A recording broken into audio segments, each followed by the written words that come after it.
नमस्कार दोस्तों, Gurukul of politics पर आपका स्वागत है। मैं हूं आपका दोस्त धर्मेंद्र कंवारी और हमारे साथ मौजूद हैं हम सबके प्रिय डॉक्टर सतीश त्यागी जी। नमस्कार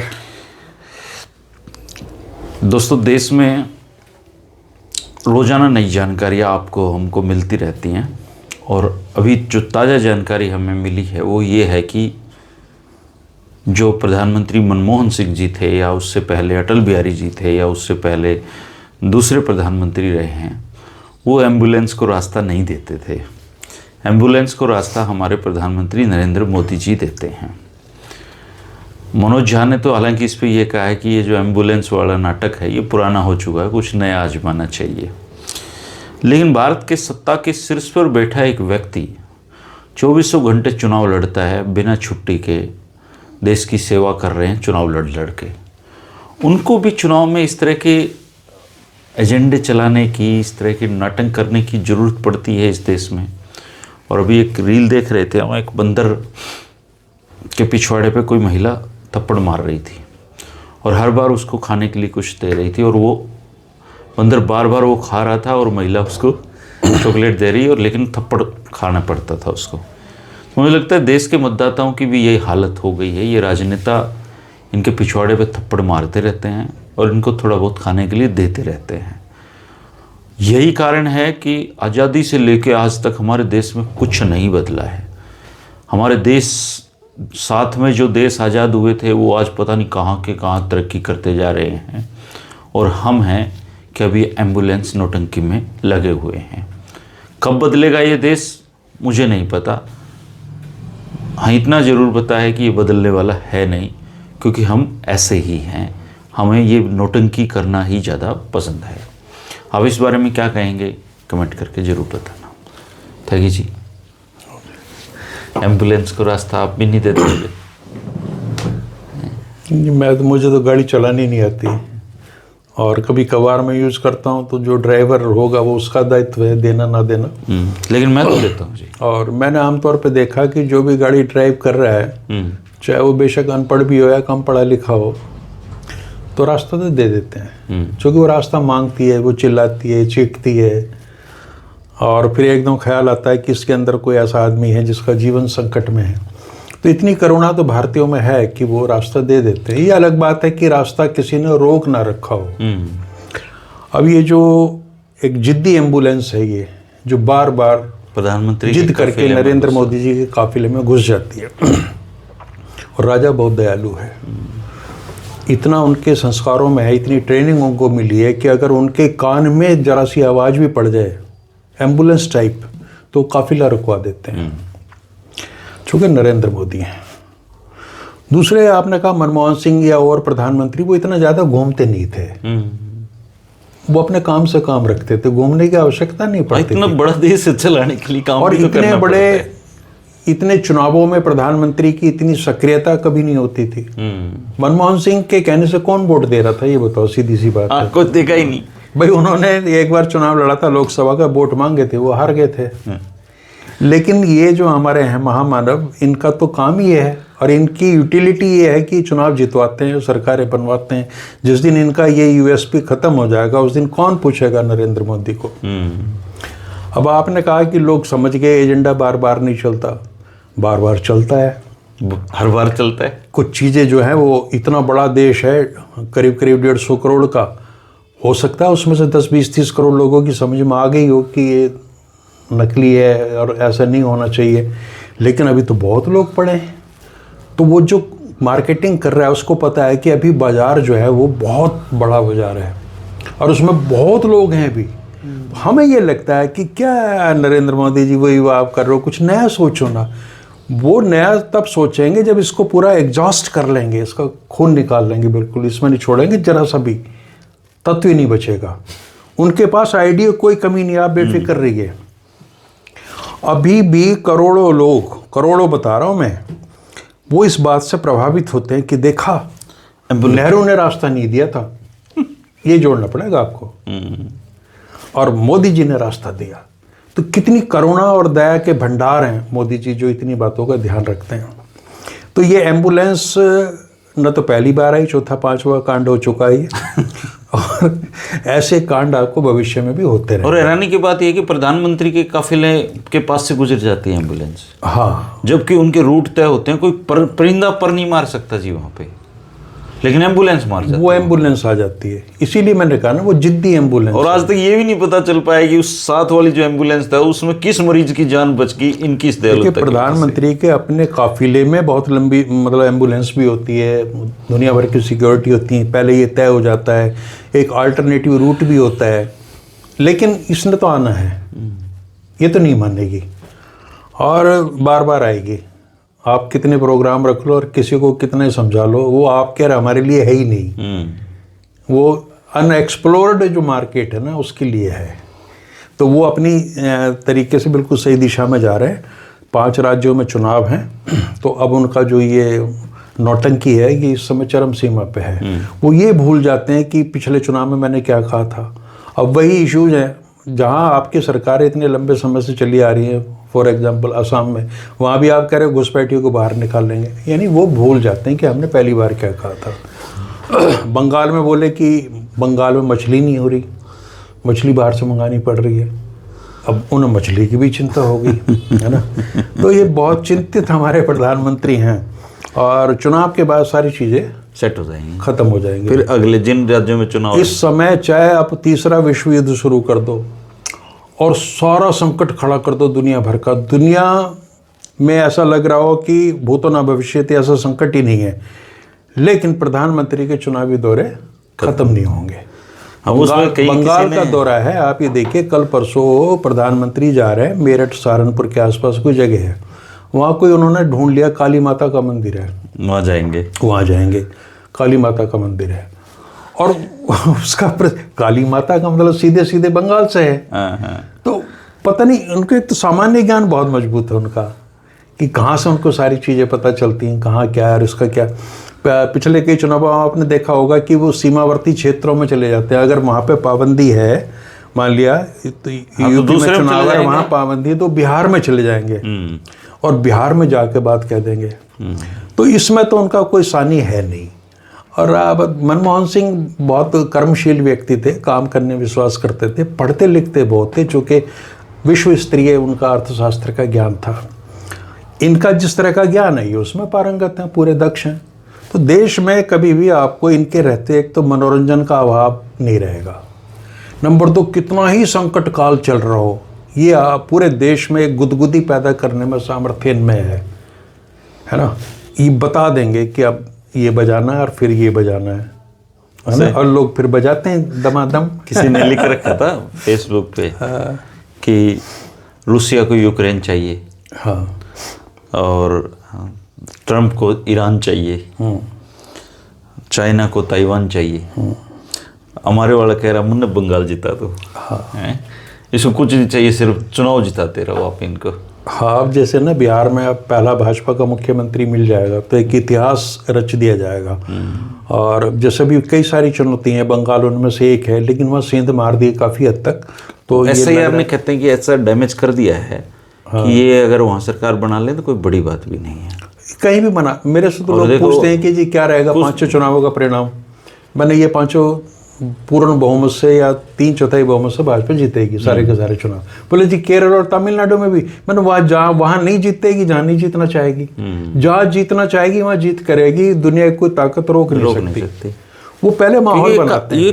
ये काम ही ये है जी, चुनाव जीतना ही इनका काम है। हाँ, तो बहुत लेवल पे चीज लोग ऑपरेट करते हैं, माहौल बनाते हैं और पीछे से ये अपनी सारी जो तथाकथित व्यवस्थाएं हैं उनका इंतजाम रखते हैं। अब वो हुमायूं कबीर का आपने पढ़ लिया होगा, जो टीएमसी छोड़ के गया था, उसका वीडियो आया कि 1000 करोड़ रुपए मेरे को दिया जा रहा। अब बड़ा आसान है, कहते सब विरोधियों की चाल है, AI जनरेटेड है, नया शब्द आ गया है ना, और ऐसा कुछ नहीं, हम सब तो लोग बहुत अच्छे हैं, और चीज़ों को कंफ्यूज कर दो और उसके बाद में उनका वजन खत्म हो जाएगा। तो चुनाव, मुझे तो तब का आश्चर्य होता है जब इन्होंने एक नारा दिया ना कि एक देश एक चुनाव। अगर दुर्भाग्य से कभी ये चीज़ लागू हो गई और मोदी जी, भगवान उनको दीर्घायु करे, और वो चुनाव में फिर कैसे जाएंगे, फिर 5 से एक बार हो जाएंगे चुनाव पूरे देश में। फिर वो जो ये मोदी जी करते हैं ना, इनकी लंका लगा देगा जी आदमी। हाँ। अच्छा, देश में हमारे ये भी बड़ी समस्या है कि हमारा मीडिया बहुत सुस्त है, लिथार्जिक। किसी ने कोशिश करी जानने की वो एम्बुलेंस वहाँ के बाद कहाँ गई, हाँ, कहाँ गई, उसमें कौन मरीज था, कहाँ से आ रही थी, है ना, और कैसे उसको रास्ता दिया गया, और उसके बाद में उस मरीज का क्या हुआ, जिसके लिए प्रधानमंत्री रास्ता दे रहे हैं। कोई छोटी बात है क्या? हम भाई उस मरीज का हुआ क्या? और अगले चरण में मुझे ये लग रहा है कि आप जो कह रहे हो ना एजेंडा पुरानी, हो सकता है इसके साथ कभी ये ना हो जाए कि वो एम्बुलेंस निकली और उसके बाद प्रधानमंत्री ने अपनी कार पीछे लगा ली, ये देखने के लिए कि भाई अस्पताल में क्या है, और पता चला कि वो मरीज वहाँ पहुंचा, डॉक्टर भी सारे हैं, वो व्यवस्था भी हो जाएगी, है ना। तो ये क्या कर दें, जो कर दें वो थोड़ा है। और फिर दूसरा प्रश्न आपने उठाया कि वो बंदर के पछवाड़े पे कोई मारता था और आगे से वो दे देती थी, तो ये स्थिति तो चल ही रही है ना। आप 80 करोड़ लोगों को राशन दे रहे हो, ये है तभी दे रहे हो ना, 85 करोड़ है तभी है ना।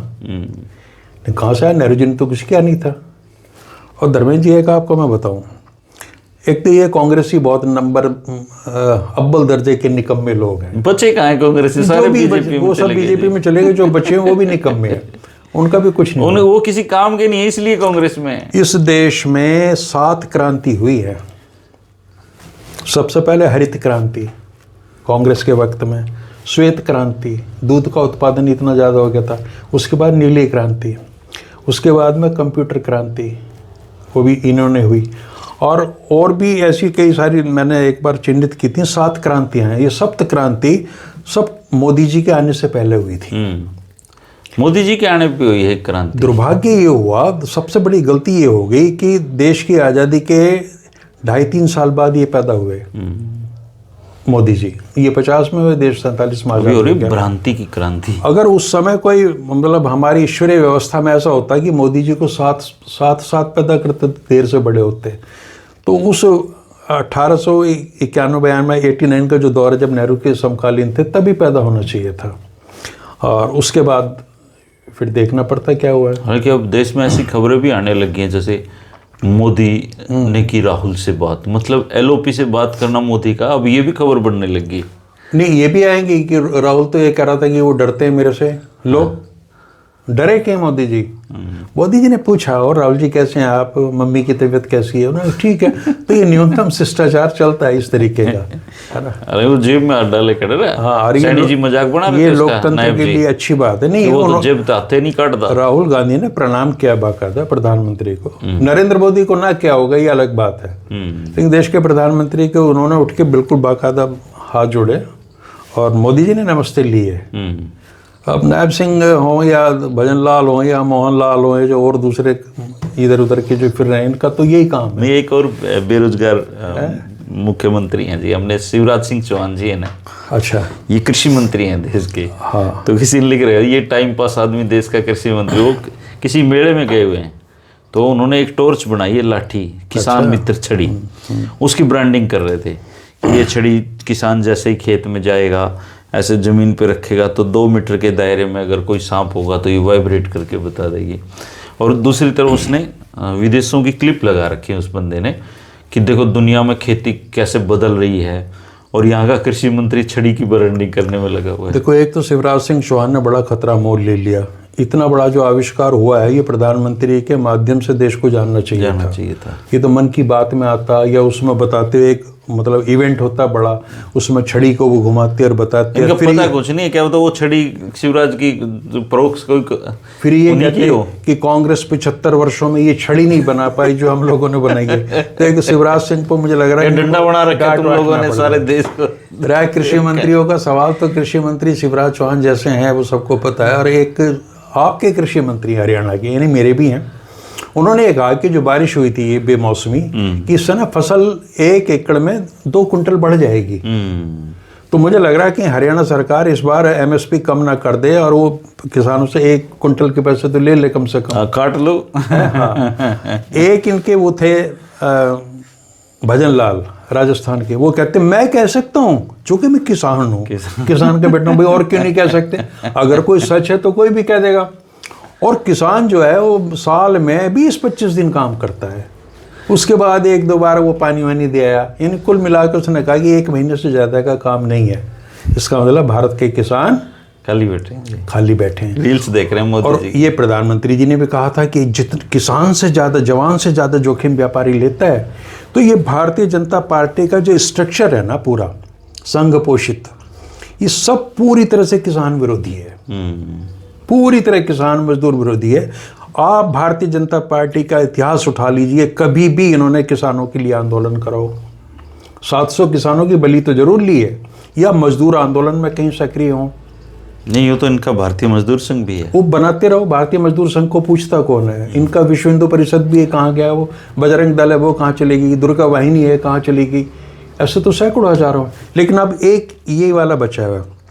और अभी अब मोहन भागवत ने कहा नया बयान कि हिंदू संगठित नहीं है, एकजुट नहीं है, इसलिए हम पे हमले होते हैं। कोई उनसे ये नहीं पूछ रहा कि 100 साल से आप हिंदुओं को एकजुट कर रहे हो, क्यों नहीं हो पाई? परिणाम बताओ ना, कितने परसेंट हुए, कितने? तुमने तो बांट के रख दिया सारा का सारा। इतना विभाजन तो मैंने जीवन में कभी नहीं देखा था कि आपने एक कम्युनिटी को ज्योग्राफी के हिसाब से बांट दिया। अब जयंत चौधरी और योगी जो है आदित्यनाथ, उनकी सभाएं होंगी, किस लिए होंगी? पश्चिमी उत्तर प्रदेश में, ताकि जाट समाज के वोट को भाजपा में लामबंद किया जा सके। चुनाव है वहाँ।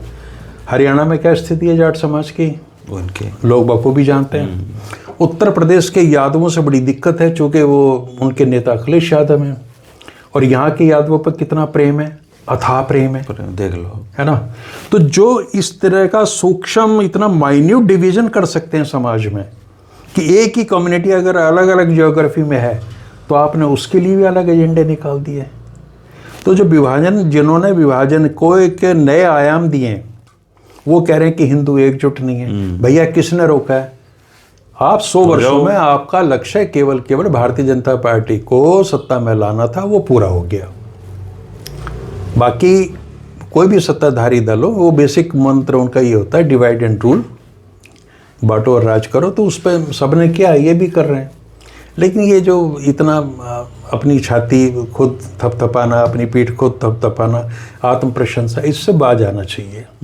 लेकिन अब आप ये देखिए, अगर आप इंटरनेशनली बात करें तो दुनिया में तनाव बहुत हैं सर अभी। हाँ बिल्कुल है। आप ये देखिए, ईरान की और अमेरिका की बातचीत फेल हो गई, और आप तनाव का स्तर देखिए कि बातचीत में शामिल 2 लोग, ईरान के विदेश मंत्री और अमेरिका के प्रतिनिधि के बीच में हाथापाई तक की नौबत आई, बता रहे हैं सर। तो ऐसे में तो फिर हम तो फिर वही बीच में, अब हम फिर रूस से तेल खरीदने के लिए, क्योंकि 30 दिन का तो टाइम हो लिया, अब फिर इनसे परमिशन मांगेंगे हम। हमारी तो हालत ही बुरी बना दी। देखिए हमारी जो नीति है ना, ये कहते हैं कि अगर बिल्ली को देख कबूतर आँख मूंद ले तो खतरा नहीं टलता। हमारी सोच ये है कि आंखें तो मूंद लो, आप अधिकतम यही कर सकते हो सकता है बिल्ली का मूड बदल जाए, उसके बाद हम कहेंगे कि देखिए हमारा कितना समझदारी भरा कदम था कि हमने उसमें आंखें बंद कर ली थी।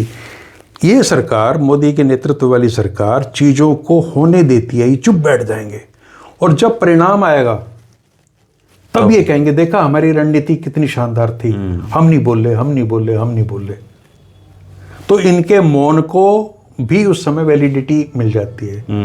आज भारत की स्थिति यही है कि उसकी आवाज़ कहीं नहीं है।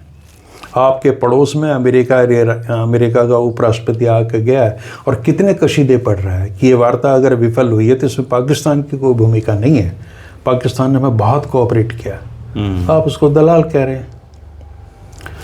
तो वैश्विक स्तर पे जब भी भारत की एक, इसलिए नहीं कि वहाँ कोई सरकार विशेष काम कर रही है, दुनिया का नेतृत्व ये देखता है कि दुनिया का सबसे आबादी वाला देश है, तो उनकी राय ली जानी चाहिए। तो हमने वो अपनी ताकत जो था ना, वेट, वो हमने खो दिया, वो भी हमने खो दिया।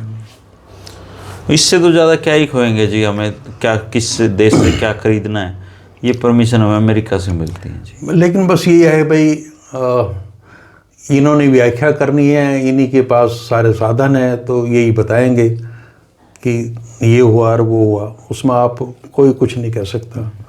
अपोजिशन अगर कुछ कहे भी गए तो उसको सुनता कौन है। वैसे दोस्तों, एम्बुलेंस से जुड़ा हुआ एक निजी तजुर्बा, अनुभव मैं बताता हूँ।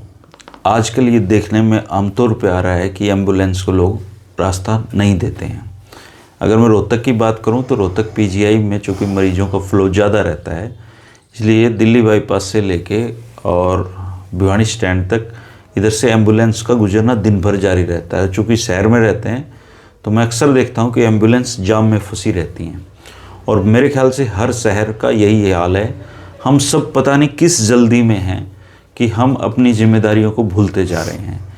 एम्बुलेंस को रास्ता नहीं देने पे 50,000 तक का जुर्माना है, और हम सब नागरिकों का ये दायित्व बनता है कि कोई मरीज जा रहा है तो सबसे पहले आप उसको रास्ता दीजिए। यही सच्ची मानवता है, यही सच्ची सेवा है।